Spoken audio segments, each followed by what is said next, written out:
Okay, so here we are. We've got our animation done. We can play through it real quick, just as a review. There he goes. We've got our dynamic paint effect. He's kind of leaving a little bit of a trail through the snow. It looks a little more, I don't know, I won't say realistic because, again, this isn't photorealism. All right, I'm going to leave him somewhere in the middle to where we can see. And now we're ready to render this out as a video image. So let's get started. I'm going to zoom in here just a little bit closer, and let's go right over to the Eevee render engine. So first off, let's click on this one that looks like a camera, the back of a camera. That'll get us into the Eevee render engine's parameters. I'll close these up just a little bit. I was messing around a little earlier. So, all right, here's what it'll look like when you get into it. It says right here, render engine Eevee. By the way, this is also where we can change to the Cycles render engine. And right here where it says render, let's change this real quick because for me 64 is a little bit low res. If you had a lot of stuff in the scene and you weren't as concerned, it's kind of a cartoon, you're not that concerned with it looking as good as it can, then 64 is good. That's why it's by default. But if we left click on it, hit backspace, let's punch in 150, enter. So we're going to render at 150 samples.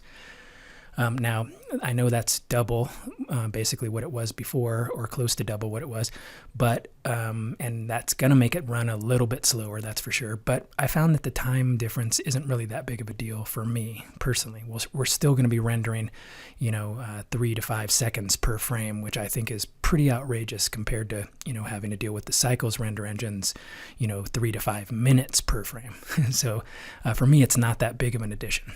Okay, by default, we have viewport denoising on there. That's good. And let's go to ambient occlusion real quick. If we open up the little arrow next to it, you notice we put an arrow in the box, or I'm sorry, a check in the box earlier. I found that for our scene, 0.6 meters right there under distance is probably a good setting. So go ahead and set it to 0.6 if you have not already. I can't remember if we did that earlier or not, but make sure it says 0.6 in the distance. Otherwise, we're going to leave everything the same, so let's go ahead and close that box. Bloom, real quick. We're not going to use bloom in this scene, but I will talk about it just for a second. If we put a checkbox and then open it up, we'll see that bloom is an attempt to add kind of a glowy effect to our scene. For me, it's not really worth having in your scene unless you have some lights or something that it's going to play off of to add that little extra something. Otherwise, what it does is, if I hover over this one that says threshold, left click and hold, move to the left, you'll see that it makes my scene glow, but it also just kind of washes the scene out and really, in my opinion, doesn't look good for this application. In some instances it does. Now we can move that threshold around a little bit. We can make it go back down under 0.8, something like so. And then we can come down here to the intensity and we can kick up its intensity. I personally find that the glow, or this bloom, is only usable under certain circumstances. I see a lot of people using it, and in my opinion, a lot of people are overusing it. So I would say really be careful with this. Another cool thing is you can come down here to the color picker, and we can change the color of the bloom if we want to a more peachy color that will represent our scene a little better. I'm going to just get rid of all this. I don't really want to have it. Before we do that though, let me show you another function that I may not have covered.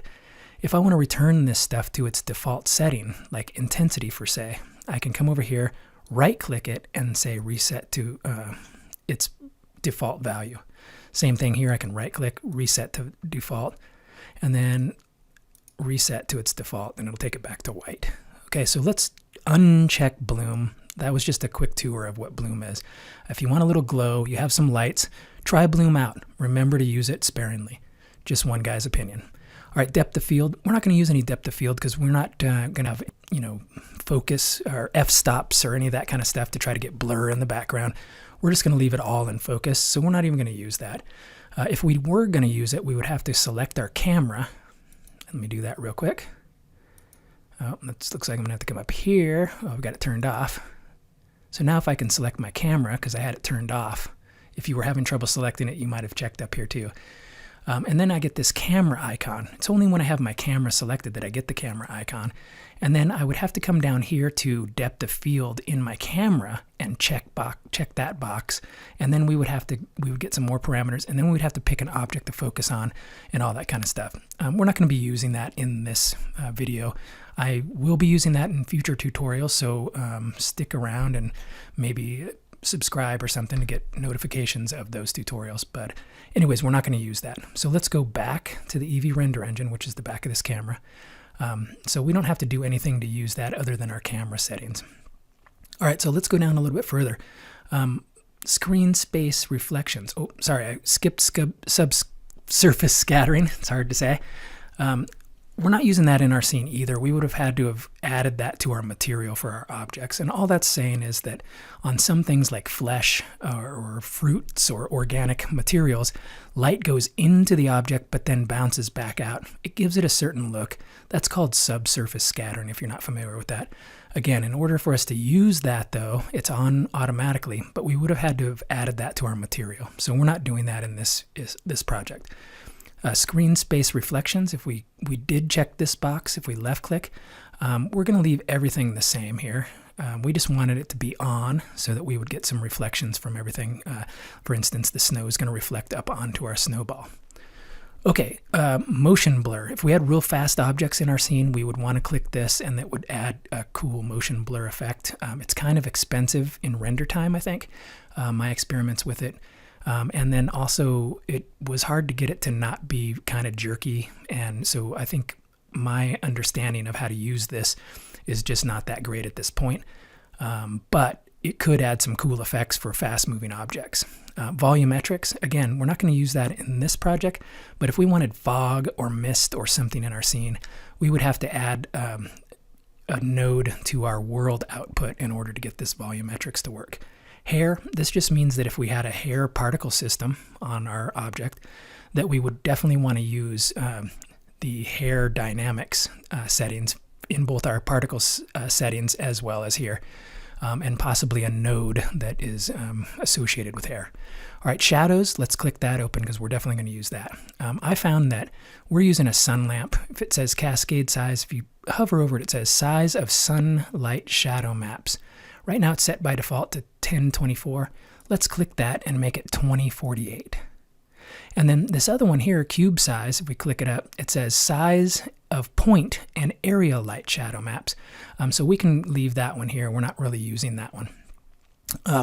By default, soft shadows should be on in this version. And then let's click high bit depth just to make sure. All right, that sums up all we need to know about shadows. Indirect lighting, I'm going to open this up and talk about it just for a second, but we're not going to use it here because I found that it actually detracted from the scene as opposed to added any value. So basically what would happen is we would come out here, we'd hit Shift A, and then we would have this option right here, light probe.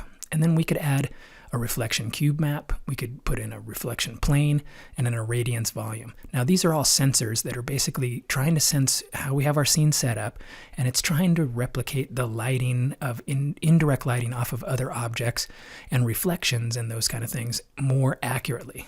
And so you have to set those up in your scene, and then if you hit bake direct lighting, indirect lighting here, it'll bake all those dynamics in so that when we do our animation, they'll all be basically saved in memory and the computer won't have to think so hard. So if you're ever creating a scene that's supposed to be photorealistic, you will definitely need to use these. I found that they kind of detracted from our scene, so I'm not going to use them. I do want to talk about them though. So when I tried to use them, I changed the cube map size to 2048. I changed the irradiance smoothing up to 0.2 a little bit. I clamped the glossy at 1.0, and the filter quality I took to 5.0.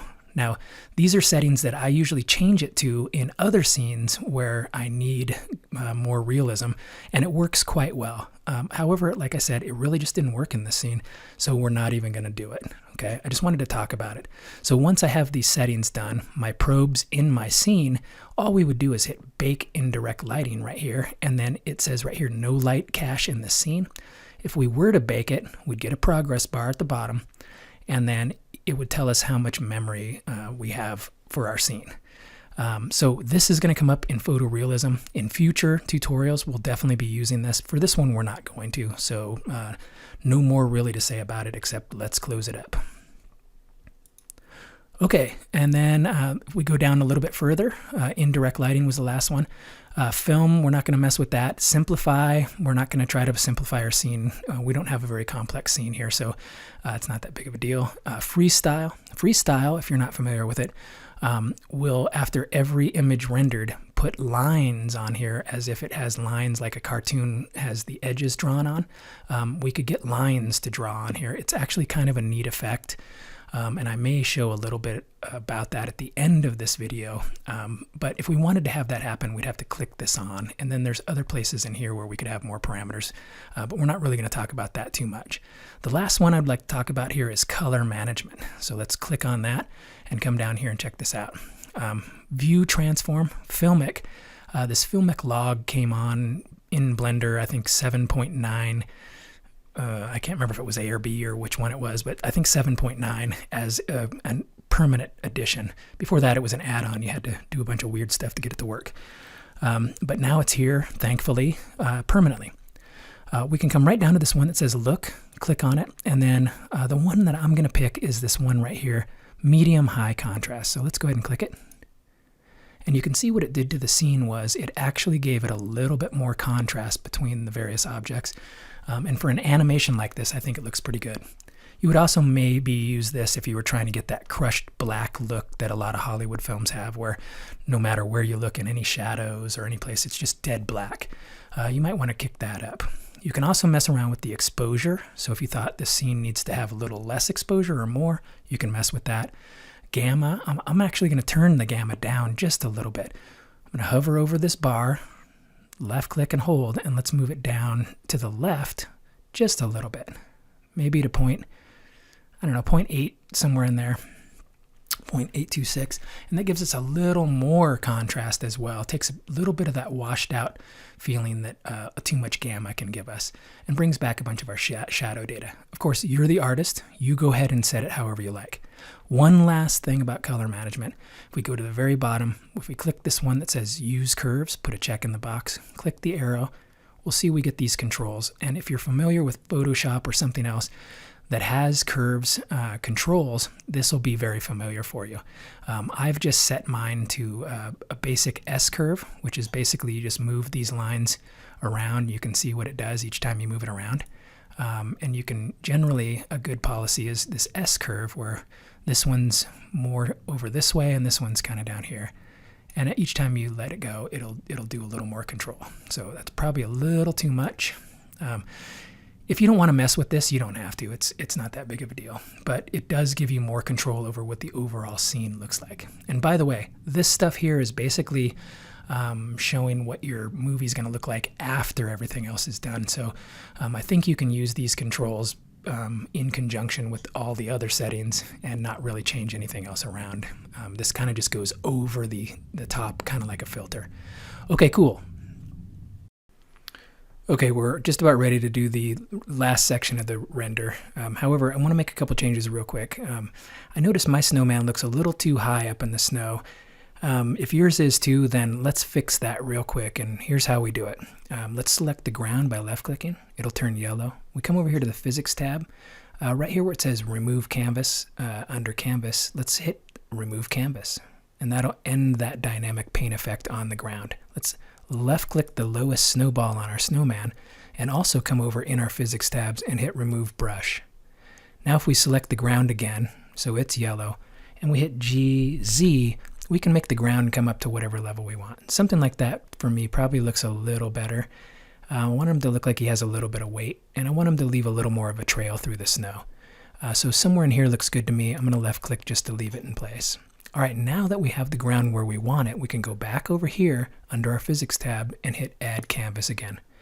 We just have to come down here to Brush our Surface Type and hit Displace. That's the only change we have to make to that. If we left-click here on the lowest snowball, go into its physics settings here, which should still be selected, and hit Add Brush, we'll have that new brush. And that's all we need. If we go back to the beginning of our video it'll now start changing to the new level of the ground. It'll dig a deeper trench and look just a little better, in my opinion. Okay, and so before we move on, let's come down here to, we have to select the ground first, left click. We're going to come down to the very bottom, back to cache. And remember, if it's not open, just hit the little arrow.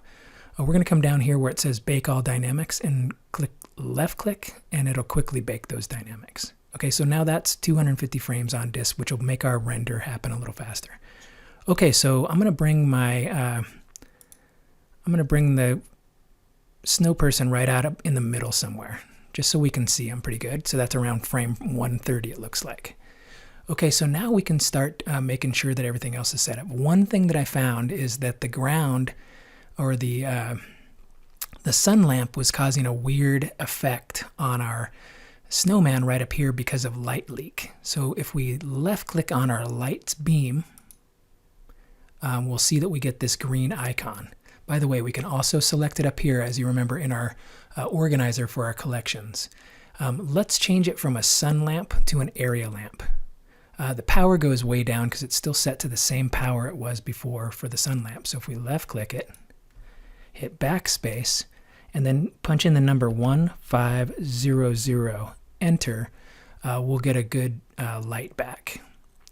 Okay, if we come down into the shadow area, if we click on this little area, we'll get this new control box.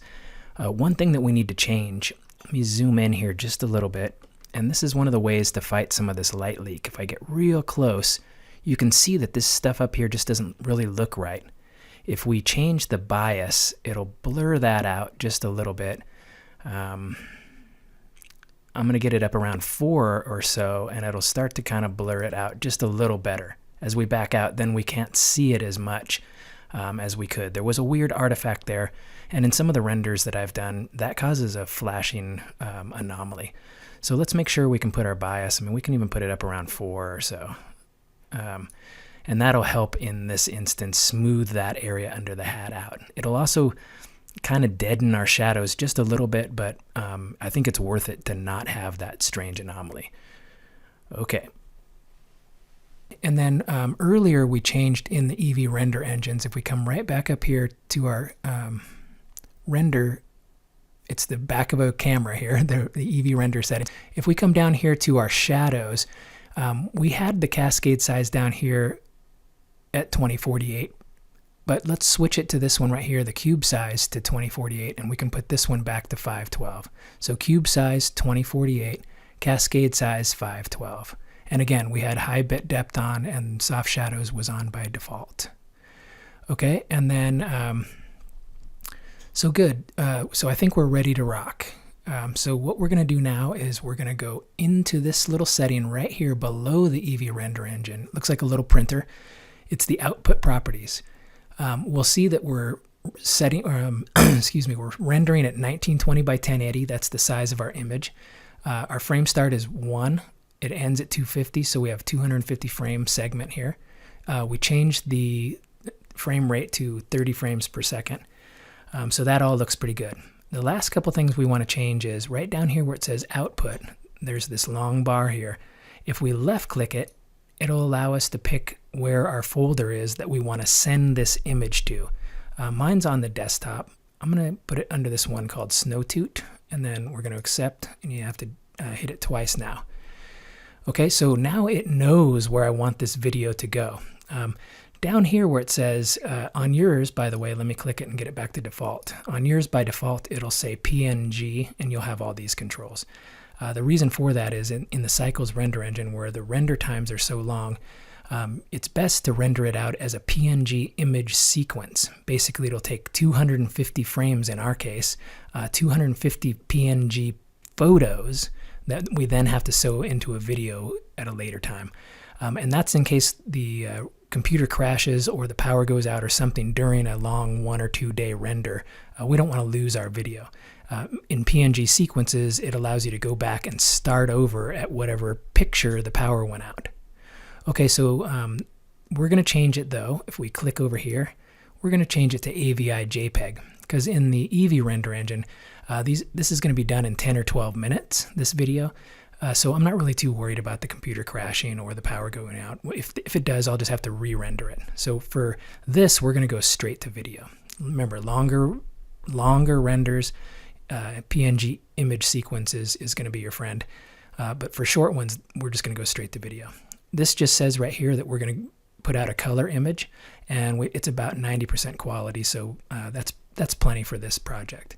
All right, so now that we have everything set up, a place for our video to go, we can come right up to the top here, and let's render. You can see where it says render, left click. Let's render an image, just one image. And we can see that it took about 3.2 seconds to render this image. So I like to take a look at it to see if it looks, like I would want my video to look. And this looks pretty good. So we're gonna go with it and go ahead and render it. So if we just hit the X up in the upper right corner, and then go back to this render tab, click on it, and then let's hit render animation. Now it usually takes a second or two on the first one to get set up. I'm gonna scroll out just slightly here. All right, so we're already on frame 2. Up here on the left, you can see what frame it is and how long it's taking per frame. And then it tells you how much memory is being used. So not very much memory for this scene, and we're cooking through. We're already at frame 6, so this will definitely be done in 10 to 12 minutes. So I'll get back to you when the render's over, and then we'll do a follow-up at the end just to kind of do a self-critique and see where we're at. I'll see you then.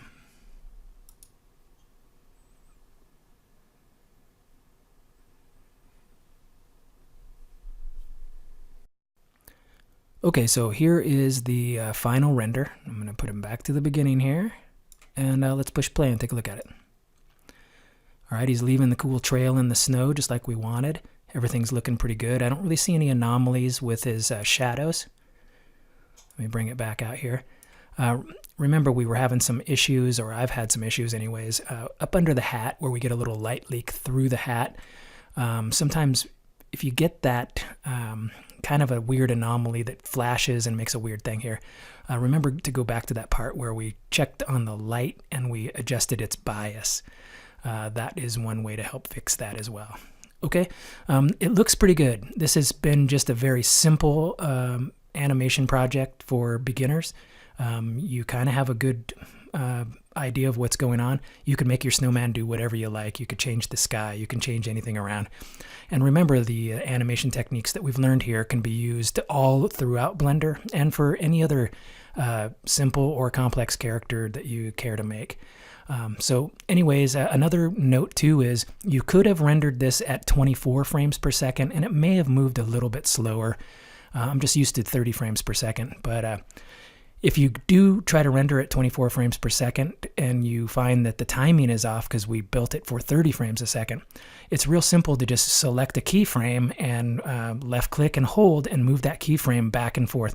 You can move it along the timeline wherever you want to adjust its timing.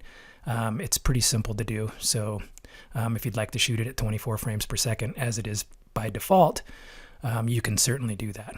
Anyways, I hope you've learned a lot. I certainly thank you for watching this tutorial. And maybe consider subscribing if you're looking to learn other things about Blender. I have a lot of tutorials coming out pretty soon. And I'd just like to say thanks for watching.